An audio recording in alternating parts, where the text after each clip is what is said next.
Good morning to one and all. Myself Parth.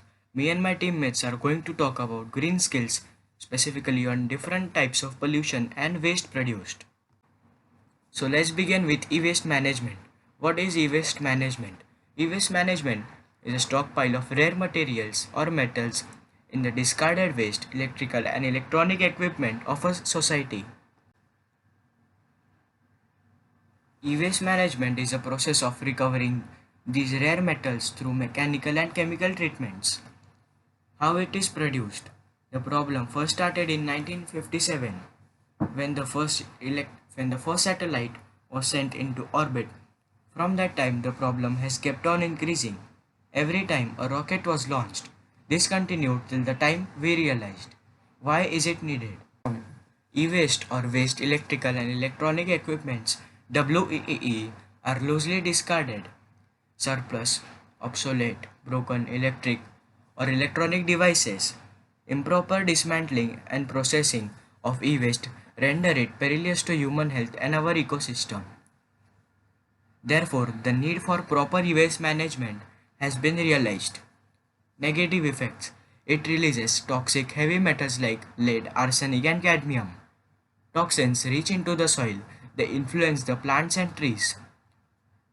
Adverse effects on human health, such as inflammation, oxidative stress, cursors to cardiovascular disease, DNA damage, and possibly cancer. What precautions can we take? Donation of working electronics or e-waste.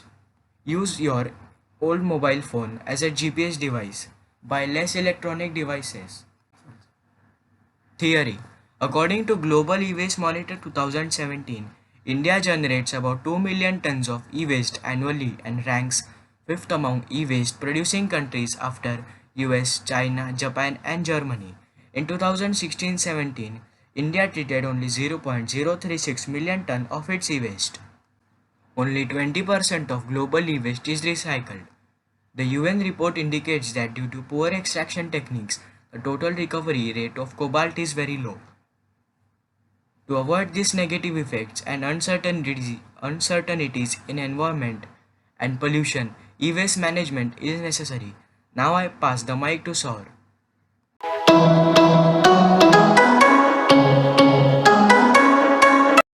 Thanks, Parth, for your wonderful information. Good morning, everyone, and all present here. I am Ashton Mihir, is here to tell on the topic light pollution. So, what is light pollution? Light pollution is the presence of anthropogenic and artificial light in the night environment. It is exacerbated by excessive, misdirected, or obtrusive use of light. Light pollution is a side effect of industrial civilization, which includes building lighting, advertising, outdoor area lighting, offices, factories, street lights, or illuminated sporting venues. It is most severe in densely populated areas like North America, Europe, and Japan, and in major cities in the Middle East and North Africa like Tehran and Cairo. Awareness of the deleterious effects of light pollution began early in the 20th century, but efforts to address did not begin until the 1950s. In the 1980s, a global dark sky movement emerged with the founding of the International Dark Sky Association (IDA). Energy conservation advocates contend that light pollution must be addressed by changing the habits of society, that the lighting is used more efficiently with less waste and less creation of unwanted or unneeded illumination. There are more than enough types of light pollution to destroy the environment, like light trespass, over illumination, glare, light clutters, and many more. It has some effects on human health and psychology too. Medical research on the effects of excessive light on the human body suggests that a variety of adverse effects may be caused by light pollution or excessive light exposure. Health effects of over illumination or improper spectral composition of light may include increased headache incidences, worker fatigue, medically defined stress, and many more. It even affects astronomy by disabling the vision and reducing natural sky polarization. We can decrease light pollution by taking measures like utilizing light source of minimum intensity necessary to accomplish the light's purpose, turning lights off using a timer or occupancy sensor or manually when not needed, improving lighting fixtures so they direct their light more accurately towards where it is needed and with fewer side effects. Adjusting the type of lights used so the light waves emitted are those that are less likely to cause severe light pollution. Evaluating existing lighting plans and redesigning some or all the plans depending on whether existing light is needed. Overpopulation means more demand of artificial light sources. Controlling population may help in controlling light pollution. Thank you.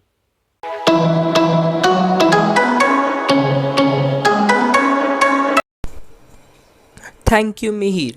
So, I'm going to continue with the topic radioactive waste.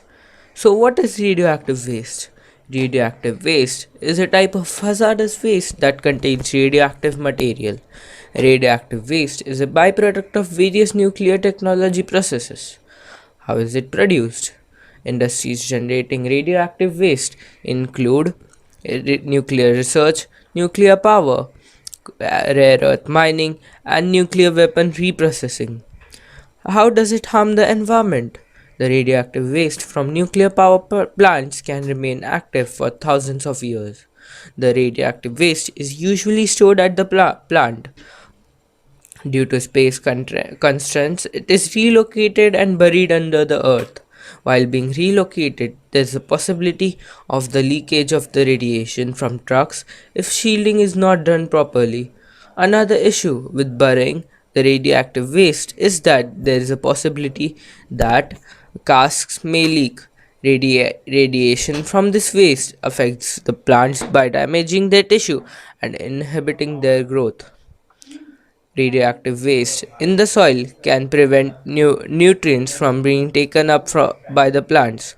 It also causes cancer, and DNA damage in animals. How to reduce the effect of radiation of this? Proper shielding of tanks while transportation and storage, limiting the time of workers dealing with this waste, providing the workers with proper shield to protect themselves.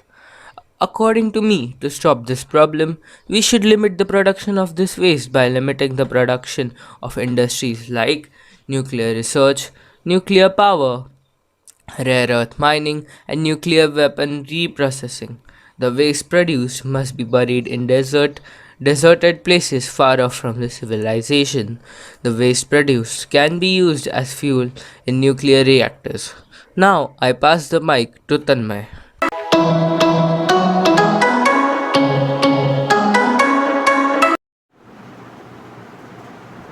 So, I move on to the next topic, which is thermal pollution.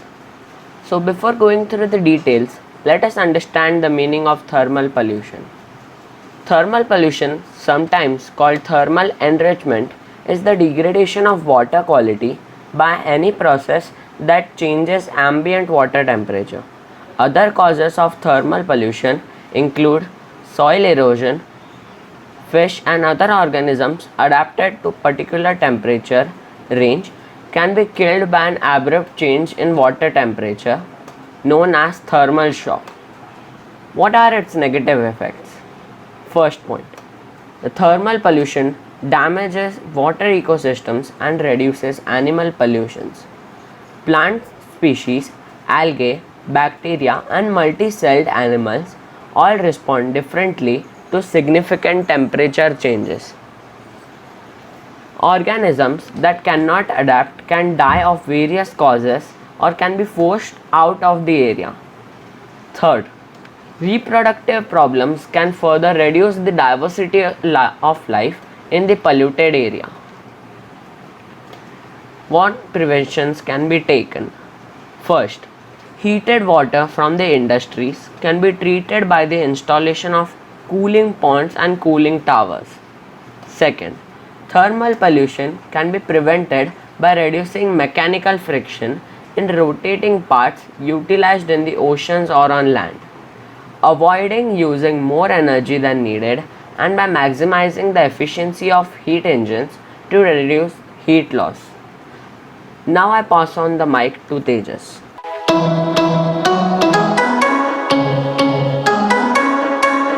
Thank you, Tanmay Sanap. So, I am going to continue by talking about space pollution. So, before jumping into the details about space pollution, let us understand the definition / meaning of space pollution. Meaning: space debris, also known as space junk, space pollution, space waste, space trash, or space garbage, is a term for defunct human-made object in space, principally in Earth orbit, which no longer serve a useful function. This can include non-functional spacecraft, abandoned launch vehicle stages, mission-related debris, and fragmentation debris. Examples of space debris include derelict satellites and spent rocket stages, as well as the fragments from their disintegration, erosion and collision, such as flint specks, solidified liquid from spacecrafts, breakups, and unburned particles from solid rocket motors. Space debris represents a risk to spacecraft. Why is talking about space pollution needed? The problem first started in 1957 when the first satellite was sent into orbit. From that time, the problem kept on increasing every time humans spent a rocket in space. Till the time we realized the problem, it was already too late. There was all type of garbage orbiting our planet. Thus, talking about this has become important to attract widespread attention towards this critical problem, as it is very hard to manage this outer space waste. How is it produced? Every time we set a satellite in orbit, or when our space mission fails, or when existing junk collide or purposely is blasted, every time we detach an empty space tank, and when an astronaut loses one of his items, these are some of many ways space pollution are produced. Negative effects of space pollution. There are many negative effects of space pollution. Here are some of them. First, the risk of manned as well as unmanned craft increases because any spacecraft can collide with this existing junk and break, thus causing to death or damage of the satellite. If we keep throwing junk like this, then the sun's light would not be able to enter the Earth's atmosphere. Now, you are literate people, you know what can happen if the sun's air is not able to enter the Earth's atmosphere. Prevention of space pollution. To be honest, there's not much we can do about it. Every time humans send rockets and satellites in space, in order to study space, the space will get polluted. There's no way you could stop a human from studying after all. But what we can do is send better, lighter, and less detachment rockets in space. Proper management of waste technique are to be created and implemented. Now here I have made my own theory on how can we solve this problem of space pollution, of how we can clean our space. So my idea is we can send rockets or machines which will collect a lot of debris from the space orbit. Now you know that all the junk in the space is orbiting around the Earth. So if we could make a proper size machine, satellite / rocket, which can go till that height and collect a lot of junk and then pressurize it into a ball, or basically make it compact into a ball inside it with the help of mechanical hands or something, and convert it into small balls and keep it inside its storage, and once its storage is filled, it can land back on Earth. Then the Earth can be saved and the garbage in the Earth's orbit can be cleaned. But the question is this even possible? So I started researching about space and about rocket management and building stuff.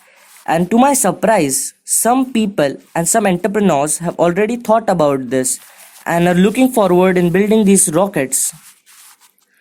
Thank you. I, Tejas Auli, the team leader, want to thank our great teacher and guide, Mrs. Prashanti Reddy, for her great support and guidance to our idea. I would also like to thank all the audience for the patient listening. Before leaving the stage, I would like to thank and appreciate all the members of my team that are Master Saur Deshmukh, Master Tanmay Sanap, Master Mihir Bagal and Master Parth Nanwalkar. I truly feel blessed to receive such a great and supportive team as you. Your hard work and patience have made this project a success. And if this is not a success, it's probably because of my poor leadership skills. Before leaving, we would once again like to thank our guide, Mrs. Prashanti Reddy, and all the patient listeners. Thank you.